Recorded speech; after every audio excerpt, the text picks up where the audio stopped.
morning, everybody. This is really quite a great turnout. I said to Mike, we have some other big rooms on the campus. He said, no, I want people pouring out of the doors here to just show how much energy, excitement, enthusiasm there is in this community to celebrate this day of service and this wonderful legacy of Dr. King. I am, as was announced from somewhere, the chair of the board of directors for the Jewish Federation and JCC.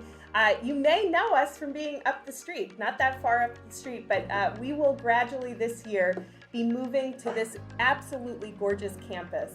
And in doing that, you'll notice it's a little bit bigger than where we currently are, if you're familiar with it. And we very much want to be a much more community-facing campus. So we're not only serving our Jewish community, just like we do now, we serve a lot of the community at large. So from our daycare center to our fitness center to our senior services, we really run the gamut in terms of making sure that we meet the needs of the greater Harrisburg community, Jewish community, and beyond. And we're so excited to welcome you here today. We did some renovations already. We had to completely hit pause, all based around making sure we could host everybody here today. But what you see is going to be just the beginning of this wonderful campus that is for our community. And when we think about that,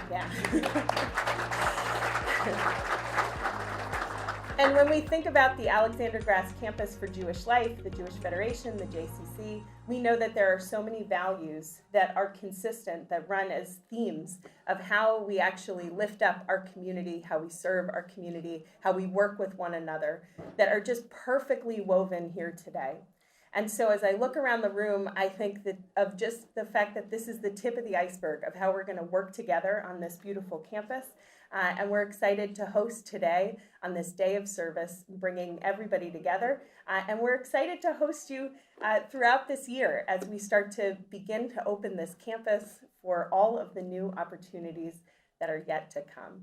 So thank you for coming. We're so excited to host you, and we can't wait to see a lot of you, not just today, but for the years to come. Thank you.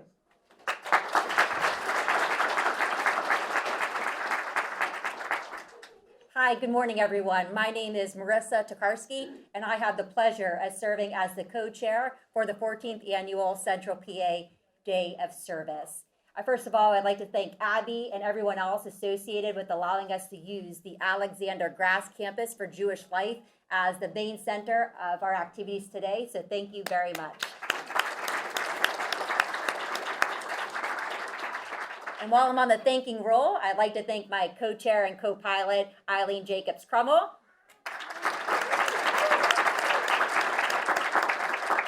My vice chair, partner in crime, and fellow Pittsburgh Steelers fan, Mike Walsh.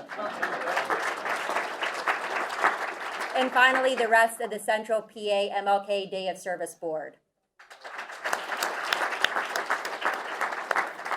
This year marks the 60th anniversary of the March on Washington. And as a result, we wanted to ensure that we incorporated and honored that anniversary as part of today's festivities. So as you can see, our overall theme today includes jobs, housing, literacy, and voting. So to kick off those activities, there is a jobs and housing fair right here in this main hallway. Following the opening ceremony in the next building in Richards Hall, we will be doing a Marching with King discussion with the Reverend Earl Harris and a few other community leaders. In addition, we will also be hosting a Race to be Human documentary in partnership with Girls on the Run. And in the name of service today, we'll be rolling up our sleeves and doing various volunteer projects all throughout the region and right here in this space. So actually, right after we're done doing the opening ceremony in here, we kindly ask for you to get up and scoot your way out because we're going to flip this space into a project space and do various volunteer projects in here, including no-sew fleece blankets and a couple other activities. And then the main hub of activities is going to be right there across the hall, where we'll be doing all kinds of family-friendly projects, including making bags for Meals on Wheels, putting together family health kits, and a handful of other items. So again, we really appreciate everybody coming out today, making today a day on and not a day off, all in the name of service and honoring the great legacy and work of Dr. King. Again, thank you all very much.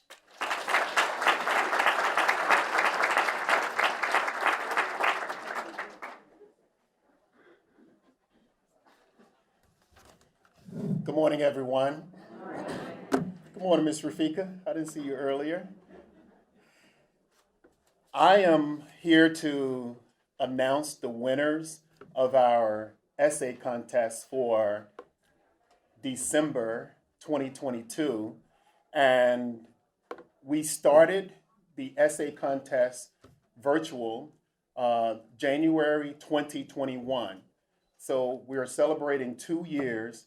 It has been virtual. We've held the contest, students throughout the country, from California, New York, significant participation on the East Coast, to include right here in Harrisburg. We've had coordinate the essay contest from the start, my good friend Mason, who's 10th grade in Susquehanna Township. It's a huge program that this young man is coordinating. Mason attended our Writers and Illustrators Summer Camp 4 years ago when we were cleaning up. He and a few other students came up to me and said, how can I help clean up when the other students were watching a movie? He received an award about 2 years ago for excellence, and I think he's a football player, right? He gave the award back and said, I'm doing what I'm supposed to be doing. Right. Yeah.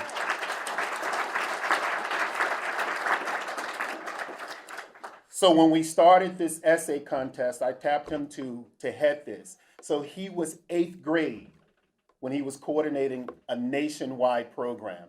I'm so excited to introduce him, and he's going to introduce our phenomenal winners. Can we give him a hand, please?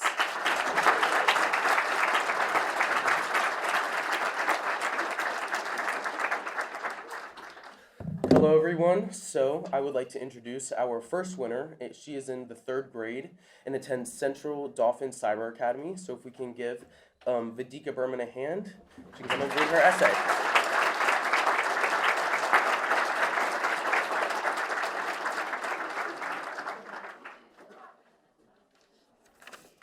Good morning, everybody. Gotcha. It's an honor and a pleasure to be sharing this stage with so many eminent people. Before I begin to read my essay, I would like to tell you a bit about the country from where I come from. My name is Vedika and I come from India. Education is a privilege for the people who have money to pay for education. But for some people who are very poor and live in the villages, they do not send their children to school because they need a helping hand at home for more money. So they send their children to work in places for more money, which is why children are missing out on education. This must be true for all the countries throughout the world, and also for some countries who are currently in war and their children have been missing out on education. So now I would like to begin my essay. I have a dream. Education for all is what I dream of.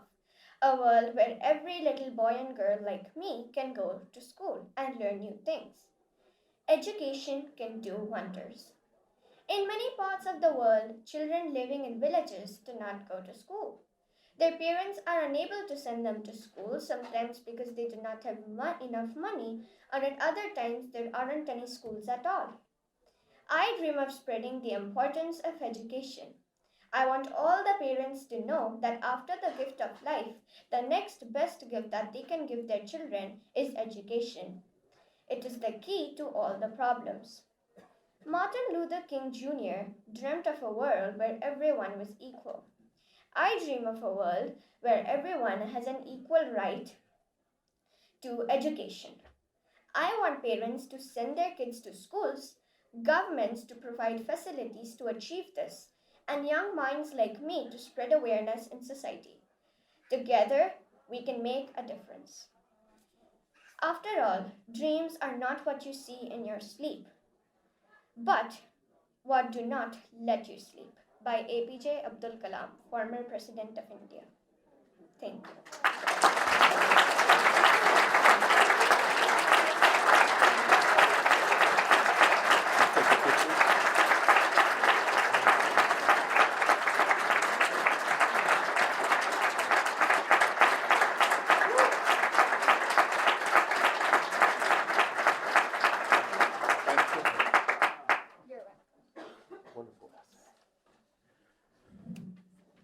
So before we move on, I want to just make sure you guys know that this prompt that all these students are writing about is in celebration of MLK Day and is what their dream is. So unfortunately, our 9th through 12th grade winner, Samuel Hale, was not able to attend, but I will be reading his essay.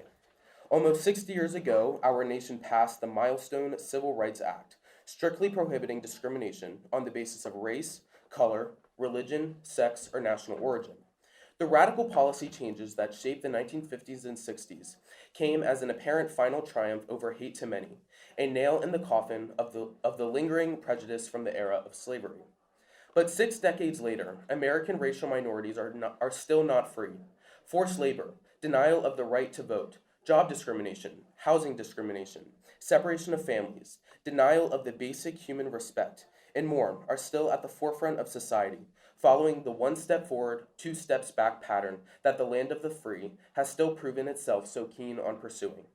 The war on drugs and get tough on crime movements have led to the exponential increase in the incarcerated population, a population that finds itself disproportionately populated with Black and brown people. The end of Jim Crow marked the end of an era. It was no longer acceptable in the eyes of justice to discriminate against people of color. In the following decades, however, it became increasingly apparent just how acceptable it was to discriminate against criminals. It became increasingly apparent how acceptable it was to persecute criminals in a biased system in all fields of life, subjecting people with minor charges and consequently their families to a life trapped in a permanent second-class status. As a country, we cannot accept this. It is time for America to claim its epithet as a land of the free. It is time for America to stop giving its outcast a bad check. Time after time, America's brave citizens have stood up and proven their loyalty to the principles of life and liberty this country was founded on. And yet again, we must march to the bank of justice and demand what we're owed, no matter how many times we must pick up our spirits and follow in the steps of Dr. King with steady, loving confrontation. I have a dream that one day justice will be a symbol of love to all, not a symbol of punishment and revenge. And its sound will ring out all across the country, from the red hills of Georgia to the Blue Ridge Mountains of Virginia.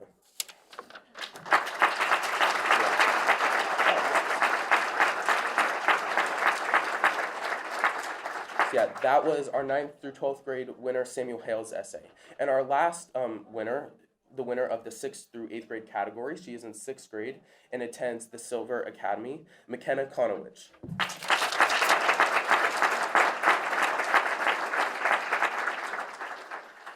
Good morning. I am McKenna Konovich. I wrote this essay about some of the experiences that I've experienced outside of school and some of the experiences my Jewish friends have experienced. My religion and me. I have a dream. I have a dream that our world will be free of anti-Semitism. I wish that when I pack my lunch, I wouldn't get bullied for having different food. I don't like when people look and stare just because I dress differently.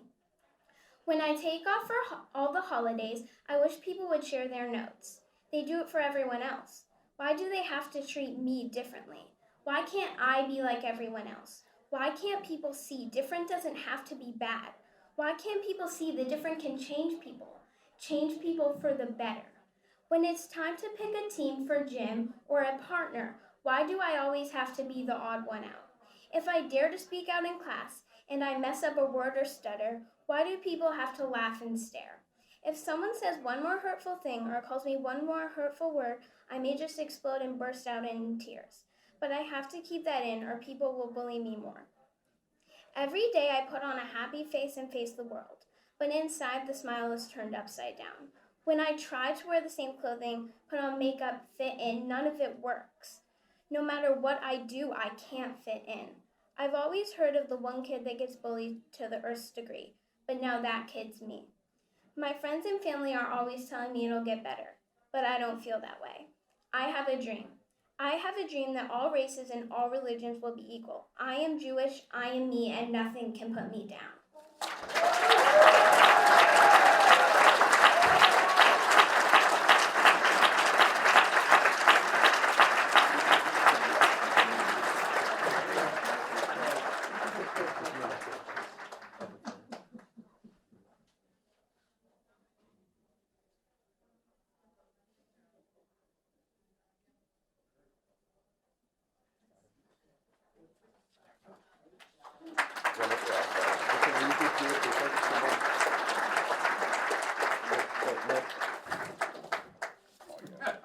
Sorry. That concludes our the winners of our essay contest, and I'll be honest with you, McKenna's essay it really touched me. Can we give our essay winners a hand again, please?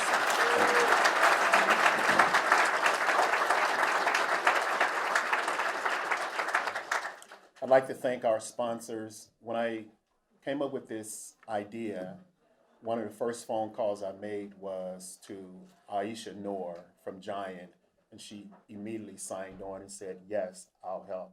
Let's stand up, Aisha. Thank you. Thank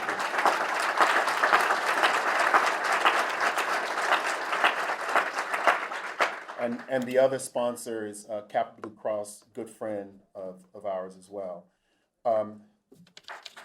Yes.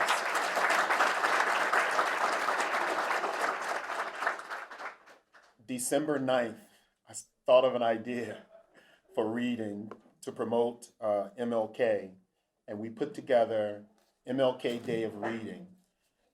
In less than a month, the goal was to have 10 locations and 2 readers at each location. Today we have 17 locations and over 70 readers. Can we give our readers a hand? Some of them are out here.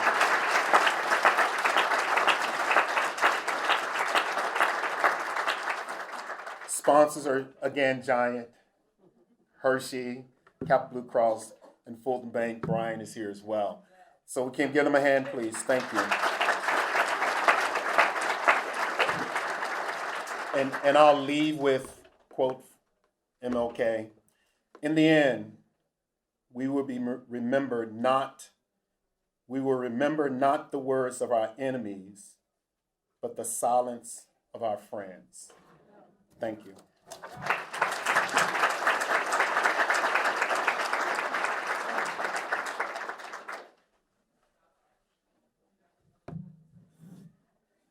Over 200 years ago, a rabbi known as Rabbi Nachman of Breslev taught, people say that stories put one to sleep, but I say stories wake you up. The story of Martin Luther King wakes us up, but only if we listen. I want to tell the kids who are here especially that Dr. King had an unusual friendship, or an unlikely friendship, with a rabbi named Abraham Joshua Heschel. He was a descendant of a long line of Polish rabbis, and as you know, Dr. King was the descendant of a long line of Southern preachers. And yet this young African-American preacher and this older, you may be talking about this later, this older Polish rabbi became close friends. And once Dr. Heschel introduced Martin Luther King this way. He said, Martin Luther King is a sign that God has not forsaken the United States of America. God has sent him to us. His presence is the hope of America. His mission is sacred. His leadership of supreme importance to every one of us. Martin Luther King is a voice, a vision, and a way. The whole future of America will depend upon the impact and influence of Dr. King. And what was true then, friends, is true now. Look around this room. We are living into the dream. And why is that dream so enduring? It seems to me that one of the most inspiring qualities of Dr. King was his optimism. Despite all he endured, Dr. King remained hopeful. Dr. King once said, we must use time creatively and forever realize that the time is always ripe to do right. So the question, Dr. King asked, is not whether we will be extremists, but what kind of extremists will we be? Will we be extremists for hate, or will we be extremists for love? Will we be extremists for the preservation of injustice, Or will we be extremists for the cause of justice? Rabbi Abraham Joshua Heschel died 50 years ago, just last week was his anniversary of his death. And shortly before his death, he was asked by an interviewer what advice he would offer young people. And so to all the young people, and all of us are young to some extent, I offer these words of Dr. Heschel. Let them remember that there is meaning beyond absurdity. Let them be sure that every little deed counts, and that we can, everyone, do our share to redeem the world in spite of all absurdities and the frustrations and all disappointments. What a blessing for us to gather this morning and honor Dr. King's legacy with words and shortly with deeds, not only on Martin Luther King Day, but every day. While we have come a long way in the years since King shared his dream with America, we are still far from the promised land. Today, let us recommit ourselves to Dr. King's vision of America to make real, quoting Dr. King now, the promises of democracy, to make justice a reality for all of God's children.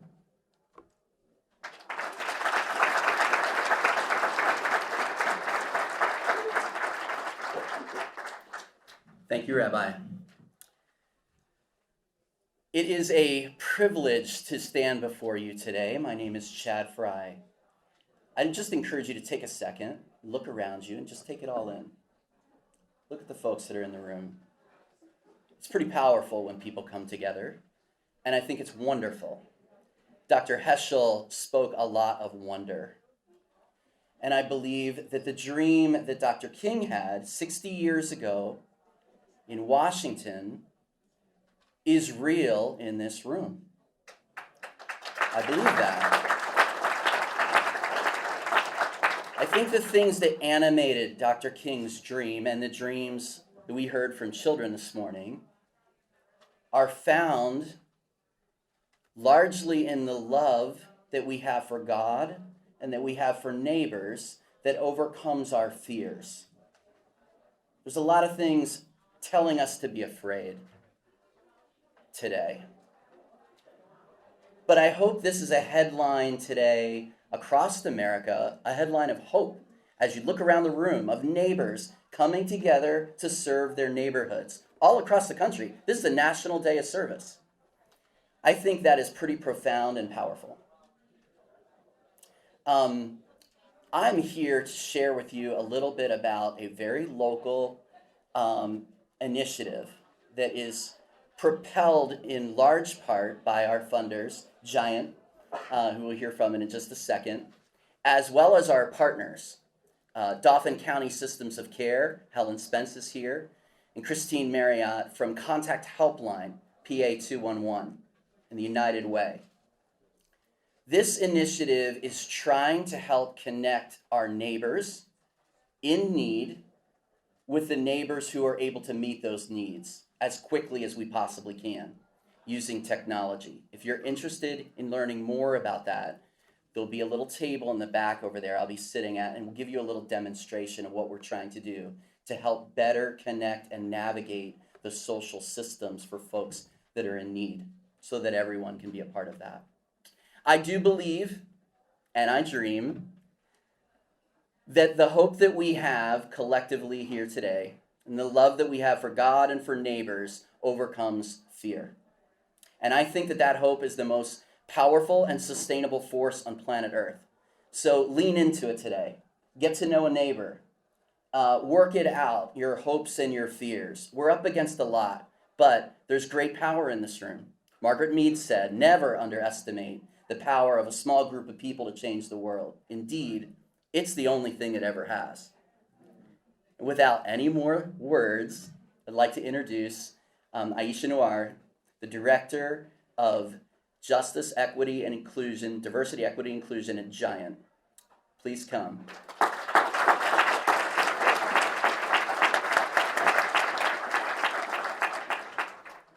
Good morning, everyone, and thank you so much, Chad. It's so amazing to be here.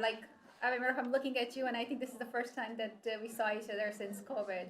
So it's truly a privilege to be here, to stand in front of all of you, and it is truly the honor for the Giant Company to be part of MLK Day of Service. At the Giant Company, we believe passionately in connecting families for a better future. So today, as we are honoring Martin Luther King Jr., his life and legacy, we are also rededicating ourselves to continue to do the work that we are doing, to continue to partner with organizations who have the same mission and vision and that commitment and that fire to really the betterment of the community, such as Central PA MLK Day of Service. So give them a hand for bringing us all together in this room.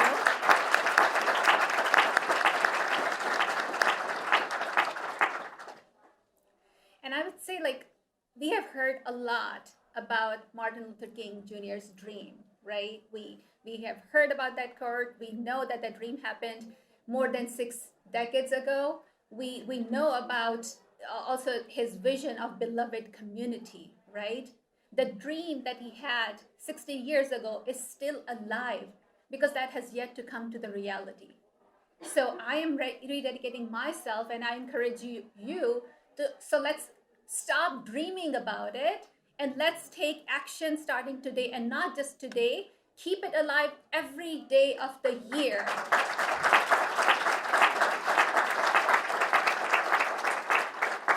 Let's come together. This is Central PA and the Greater Harrisburg, let's make a example and show to the world that this is how beloved community looks like. Because this is not only the right thing to do, it is essential for the growth for our community as well. It's essential for us to come together and put aside our differences, because now is the time. It's not about repeatedly quoting Dr. Martin Luther King Jr.'s quote, but now is the time to act upon those, to put aside our differences, to lift the voices of marginalized, to lift our youth who are still experiencing the same as the Martin Luther King Jr. and many of the leaders did. So I'm going to end with this, that we will, at the Giant Company, it's an honor for us to be here, and we will continue to do our part.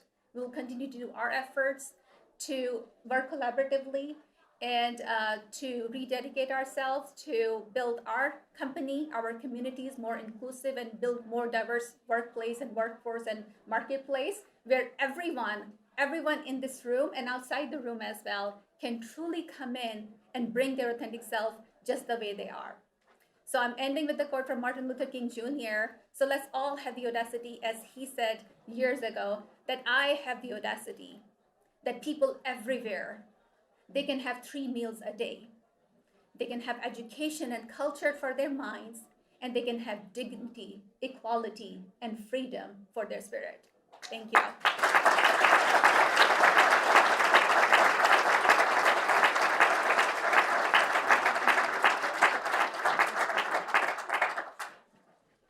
Hi, my name is Earl Harris. I've been a lawyer, and I redeemed myself by becoming a pastor.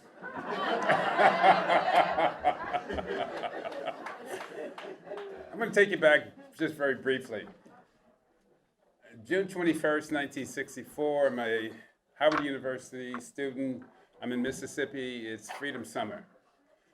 On that date, we just knew that James Chaney, Andrew Goodman, Mike Swerner were missing. And I breathed a sigh of relief because I knew they were dead and that I would live. We knew someone would die that summer, but when you're 18, 19, 20, you don't believe it's going to be you. But when I got there that summer, they dropped me off with $20 in my pocket in Hollandale, Mississippi. I was in Sophie Carmichael's area, who was a year behind me at Howard University. When they came back 2 weeks later, I still had the $20 because I moved from house to house every night so as not to be killed, and the people protected me. And I would sneak into their home late at night and after dark, and I would leave early in the morning so their neighbors wouldn't know, because you never know who was who.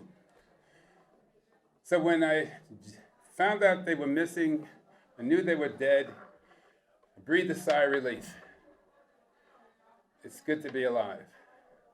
Later on, I found out that the target was not James Chaney, who was black, who was born in Meridian. The target was Michael Swerner. Why? Because he was a white Jew who was an organizer from New York labor and integrating the labor industry. He was feared. Plus, he had the title which they hated. their words, not mine. Worst thing you can do is turn against your what? Own. He was the target. When they found him and they put him in jail, and they at 4 p.m. at 10 p.m. they released him, and 9 of the Klan's people, including Cecil Price, the deputy sheriff, followed him out of town. They captured them. They put him in a car. They then took him to the Neshoba County Dam, and there they tortured James Chaney. They beat him and they castrated him alive. Then they shot him. And as Swerner held his head and held him, they said, "Are you the lover?" And they shot him in the heart. And then Goodman, who tried to escape, they shot him. They found red clay in his lungs, so he was alive when they buried him with the bulldozer. So I stand here because 2 Jews died for me. The Jewish-Black connection is an integral part of who I am, my DNA. I grew up in the 40s and the 50s, and in the 50s, my dad said, "Anyone who hates a Jew, Earl, hates you." I never forgot that. Does not mean that the Jewish-Black relationship is not extremely complicated. There's Al Jolson, a Jewish actor in blackface. There's George Gershon with Porgy and Bess, who describes the black life from a Jewish perspective because they felt they had a right to do that. There's also the Malcolm X. There's a Marcus Garvey who, pushing Negro improvement, also attacked Jews. But there's also the Jewish newspapers of the 20s who persuaded other Jews to get involved with black causes of the blacks at the same time. So it's complicated, but it's necessary. That's why this day is so important in this community at this time. And I pray that the dialogue will continue and that it'll involve also the white Gentile community, because it's critical. We're at a critical time in our history in this country. And are we in 1933 in Germany, or are we in 1858 in this country? Where are we historically? We need to discuss it. We need to plan for it. We need to fight it. We need to be engaged. Thank you so much.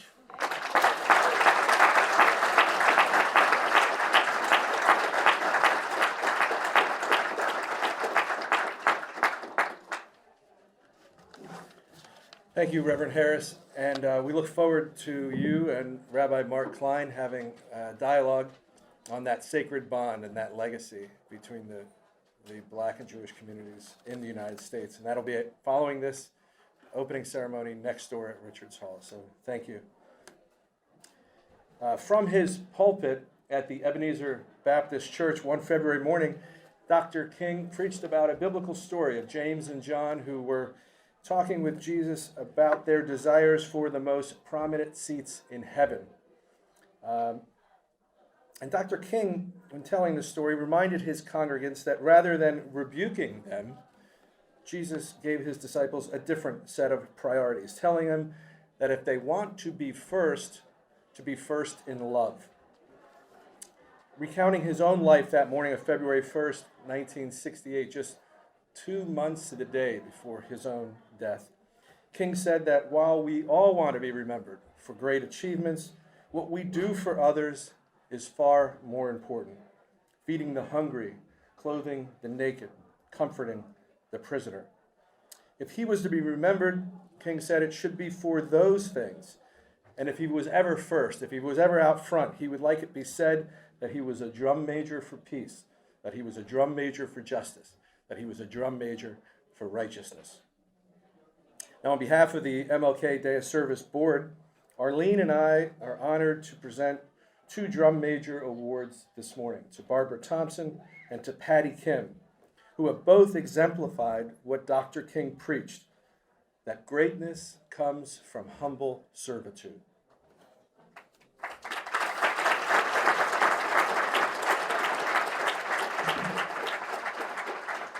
Those who know Barbara Thompson will tell you that her passion for helping others achieve their own dreams has not only been her life's work, it's just a part of who she is. It was present every day of the 32 years that Barbara spent at Penn State University, working to recruit and support those who wanted to pursue higher education. Too often, underrepresented, student of color, first-generation college goers were not in the conversation, but Barbara recruited them, and they quickly came to realize that they had a champion in her. Her hands-on approach eased many a burden, helping students navigate the higher educational journey, assisting them with financial aid applications. And it's no wonder that she was chosen to lead the Office of Multicultural Recruitment at Penn State Harrisburg. And while she now enjoys retirement, Barbara continues to help the next generation pursue higher education by volunteering with numerous organizations, including the Pennsylvania Black Conference on Higher Education. Barbara gives freely of herself to reach younger minds, too, and she hosted for many years the African American Read-In, giving kids a chance to learn a love for reading in their churches and in their community centers. And she served on the Central Dauphin School Board, and she chaired the 15-county Hemlock Council of the Girl Scouts of America.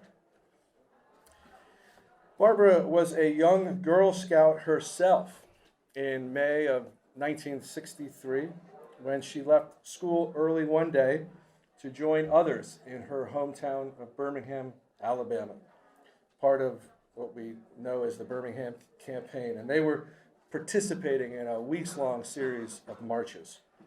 And meeting before one of the marches at the 16th Street Baptist Church, all had to commit themselves to nonviolence or they were not allowed to join. Now, the horrifying pictures and newsreels tell the story of what came next. Because the jails had already been filled that week with those who had peacefully demonstrated in the days prior, city officials turned the fire hoses on, knocking down the young and the old who had peacefully gathered, and police dogs chased others through the streets. When she boarded the bus to go home, still soaking wet in her Girl Scout uniform, Barbara sat up front, just like Rosa Parks, because she wanted everyone to see what they had done. So Barbara marched with Dr. King as a young woman, but she spent the rest of her life helping other young people achieve their own dreams. As she said, young people can make a big difference. Many young people have made a big difference in their own lives, thanks to Barbara Thompson. It's my honor to present the 2023 Jum Major for Peace Award to Barbara Thompson.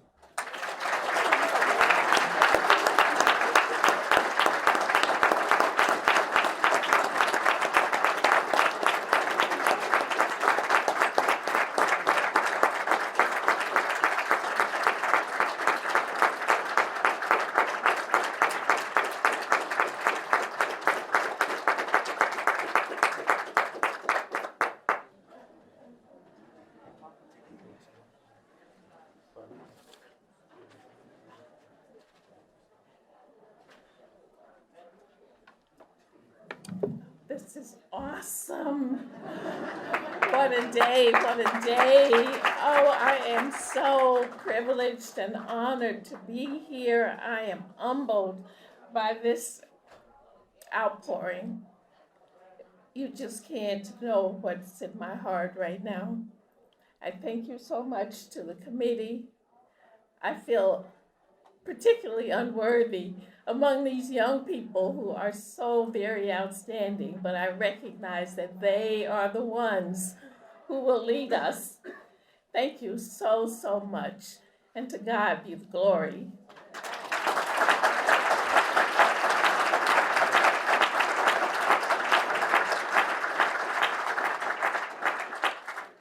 Good morning, everyone. My name is Arlene Marshall Hawkinsmith, and I am honored to be a part of today's celebration and to present the 2023 Jum Major for Justice Award to our friend, Representative Patty Kim.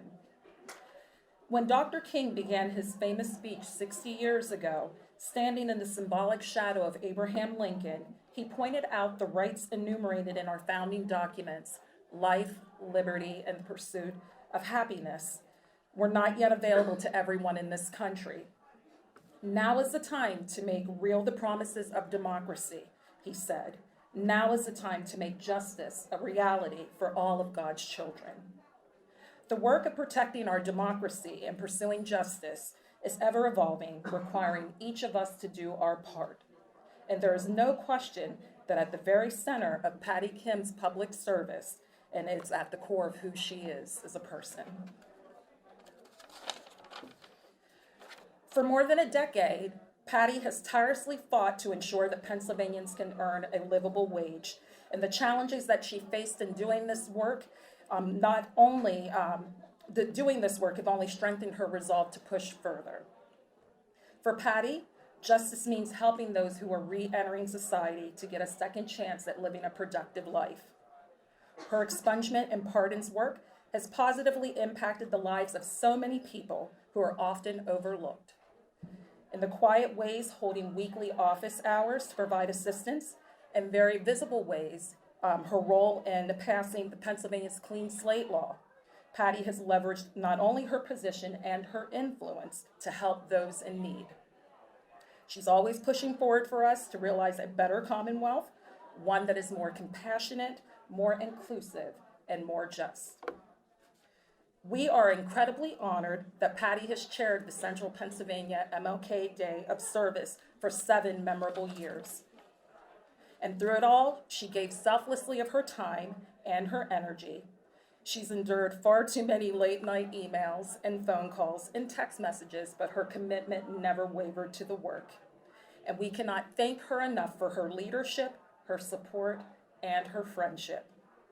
She is a true servant leader. So it is my honor to present to Patty the 2023 Drum Major for Justice Award. Patty.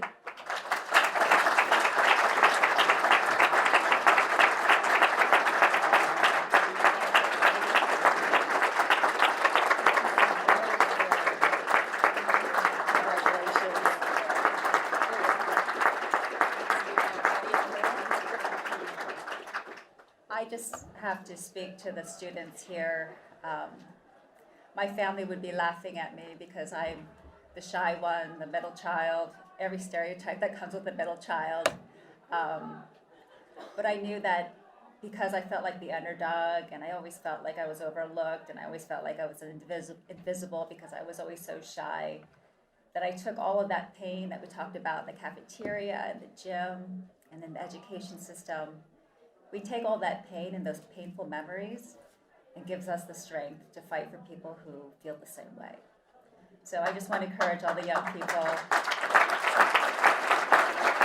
that you don't have to be a great speaker, you don't have to be bold and act an extrovert. You can do good quietly. Thank you.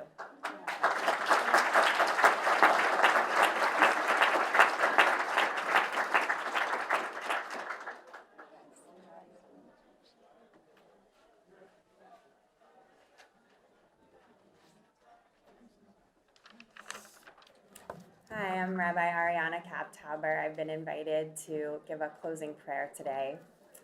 And I want to invoke just for a moment the names of others as well who worked alongside with Dr. King, because what we remember today is not just a man, but a movement. As we've already mentioned in those being honored today, it's not just about one person, but a whole movement. So, of course, we remember as well the work of Rosa Parks, of Ella Baker, of Fannie Lou Hamer, and so many others. And today we call ourselves into that work as well. I want to offer some words from a leader who followed in the footsteps of Dr. King, Audre Lorde.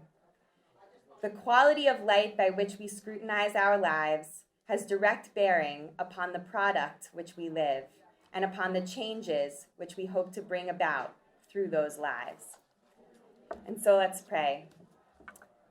To God, in whatever form God takes for us today, Eloheinu, Elohei Avotenu, God and God of our ancestors, help us to scrutinize our own lives so that we may excise hate, may excise prejudice and judgment, and be filled with love, bringing love into the world to combat the darkness of injustice.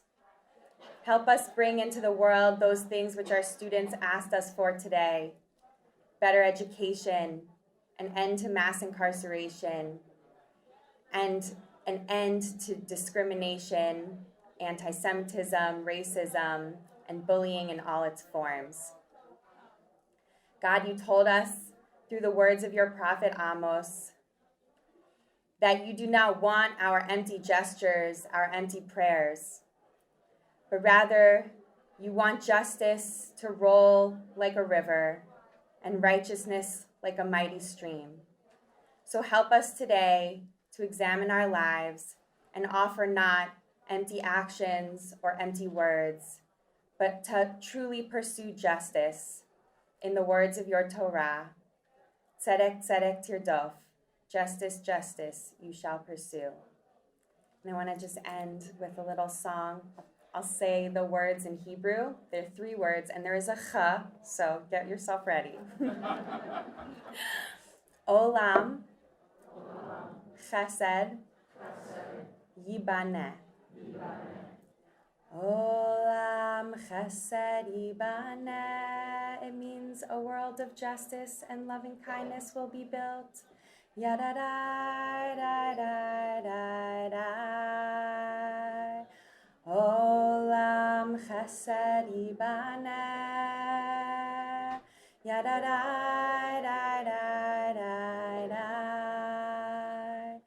Olam chesed yibaneh.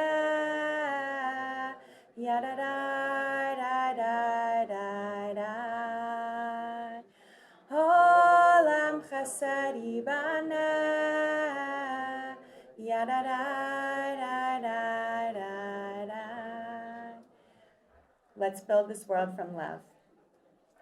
Good luck in your work today.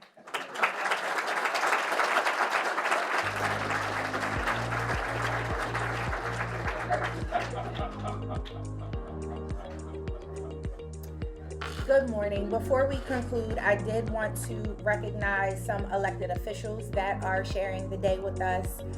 State Rep Patty Kim, State Rep Justin Fleming, State Rep Dave Madsen, Harrisburg City Council President Danielle Bowers, and hailing from Steelton, Mayor Sierra Dent. If there are any others, please raise your hand to be recognized. Thank you all.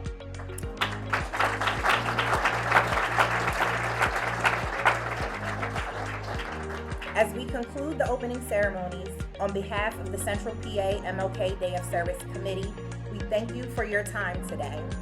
And we hope that this is not just a commitment for a day, but the catalyst to MLK 365. Enjoy the day.